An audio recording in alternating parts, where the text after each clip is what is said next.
Welcome back to the English Marathon. I'm Alex, and I'm joined by Maya.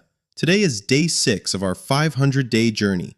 Today, we're talking about the concept of the staycation.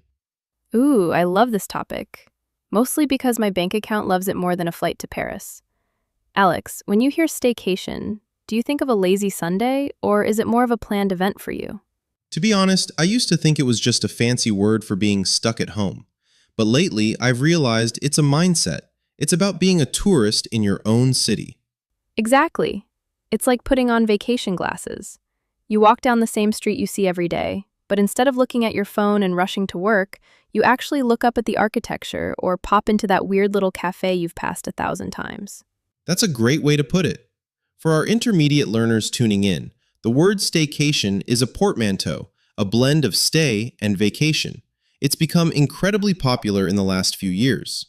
It really has. And today, we're going to dive into why people are choosing this over international travel, how to actually make it feel like a break, and some of the vocabulary you need to describe your home-based adventures. So, Maya, let's get into the why. Why do you think the staycation has moved from being a budget-friendly compromise to a genuine lifestyle choice? I think it's the lack of hassle. Let's be real. Traveling abroad right now can be exhausting. You have the airport shuffle, queuing for security, worrying about luggage weight, the jet lag. Sometimes you need a vacation just to recover from your vacation. The airport shuffle. I like that. You're right. From a structured perspective, a staycation eliminates the logistics that cause stress. There's no currency exchange, no language barrier, well, usually, and no 4 a.m. wake-up calls to catch a budget flight. But some people argue that if you stay home, you don't reset. They say if you can see your laundry pile or your laptop, you're still in work mode. How do you combat that, Alex? You're the king of structure. It's all about boundaries. If I'm on a staycation, I treat my house like a hotel. I might buy some high-quality coffee or nice linens. But most importantly, I strictly forbid myself from doing chores. If you start cleaning the oven, the staycation is dead. Cleaning the oven? Who does that on their day off anyway? But I get your point. For me, the best part of a staycation is the hidden gems. Last month, I took 2 days off and went to a botanical garden only 20 minutes from my house. I've lived here for 5 years and never went. It was so peaceful. That's the tourist in your own town effect. We often overlook what's right in front of us because it lacks the exotic appeal of a foreign country. But if we look at it through the lens of a traveler, we find history and culture in our own neighborhoods. Plus, it's much more sustainable. We're talking a smaller carbon footprint and supporting local businesses. Instead of giving my money to a giant international airline, I'm giving it to the guy who runs the local bookstore or the family-owned bistro around the corner. That's an excellent point. Economically, staycations keep the travel spend within the local community. However, Maya, don't you think something is lost when we don't push ourselves out of our comfort zones? Traveling to a place where you don't speak the language is a huge growth experience. Oh, 100%. I'm not saying we should never leave our zip codes, but I think we've been conditioned to think that a real break requires a passport. Sometimes the most adventurous thing you can do is actually slow down and appreciate the familiar. True, it's about the quality of the rest, not the stamps in the passport. But let's talk about the B1 to B2 side of this. When people describe their holidays, they often use words like relaxing or fun. If you're on a staycation, how can we level up that vocabulary?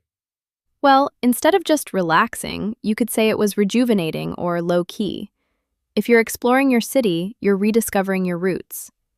And if you are intentionally avoiding technology, you might call it a digital detox. That is a staple of the modern staycation. Oh, I definitely need one of those. My screen time is embarrassing. But wait until we get to the roleplay later. I have a perfect scenario for someone trying to convince a skeptical friend that staying home is actually cool. I look forward to it. It's interesting how the staycation has changed our vocabulary and our priorities. All right, Alex, time for my favorite part. Let's spice up the listener's vocabulary. I've been using a few terms that might sound a bit slangy or informal. For instance, I said my last staycation was totally low-key. That's a great one. In a formal sense, we would say the event was unpretentious or restrained. It means something that isn't flashy, expensive, or high energy. If you have a low-key weekend, you're probably staying in your pajamas and reading a book. Exactly. It's the opposite of going all out. Another one I love for staycations is to recharge my batteries. Classic idiom. Formally, we'd say to recuperate or to regain one's energy. It's the idea that humans, much like our smartphones, run out of power and need a period of inactivity to function again. And here's a phrase I use a lot when I'm exploring my own city: off the beaten path. That's a beautiful idiom for B1 and B2 learners. It refers to a place that is not frequently visited by tourists, somewhere remote or unconventional. If you find a tiny cafe hidden in an alleyway that isn't on Google Maps yet, that is definitely off the beaten path. I also mentioned hidden gems. Yes, a gem is a precious stone, like a diamond.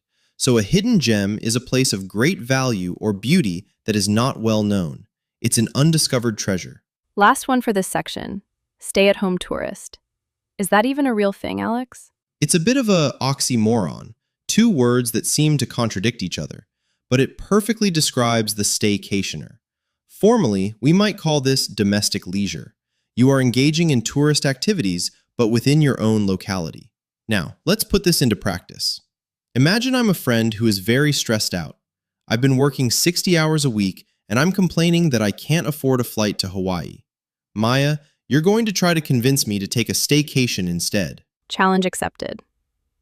Maya, I'm exhausted. I've been staring at this spreadsheet for 10 hours. I need a beach, a palm tree, and a coconut. But look at these flight prices, $2,000. I guess I'll just keep working until I collapse. Whoa, slow down there, Captain Burnout. You don't need a $2,000 flight to get a reset. Why don't you just take a staycation next week? A staycation? You mean sitting on my couch watching reruns of old sitcoms? That's not a holiday, Maya. That's just a Saturday with more guilt. Not if you do it right. Look, there's that boutique hotel downtown, the one with the rooftop pool. They have day passes. You could spend the whole afternoon swimming and reading without the airport stress. I don't know. I'll just end up checking my email if I'm in the same city. Not if you do a digital detox. Turn the phone off, Alex. Check into that fancy Italian place we always talk about, but never go to because it's too expensive. It's still cheaper than a flight. Think of it as rediscovering your own backyard. I suppose I have been wanting to visit that new art gallery, and I wouldn't have to deal with jet lag. Exactly. You'd be recharging your batteries without the airport shuffle. Trust me, by Tuesday, you'll feel like a new man. You might be onto something. A low-key week of local hidden gems actually sounds kind of amazing. See, even a skeptic like me can be convinced. Notice how Maya used Captain Burnout. That's a very informal way to tease a friend who is working too hard. And did you catch Captain Burnout used as a vocative?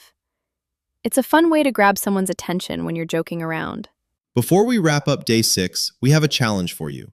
We want you to look at your own town or city through the eyes of a tourist. Your mission, should you choose to accept it: find one hidden gem in your neighborhood. It could be a park, a small shop, or a street mural. Write a 3-sentence description of it in English and post it in the comments. Use at least one of the words we discussed today: low-key, off the beaten path, hidden gem, or recharge. We can't wait to read about your local adventures. It's amazing what you find when you actually look. That's all for today's session of the English Marathon. We hope this helped you get one step closer to fluency. If you enjoyed this, please hit like and share it with your friends. It really helps the channel. And don't forget to subscribe and turn on notifications so you can join us every single day of this marathon. Stay consistent, and we'll see you tomorrow.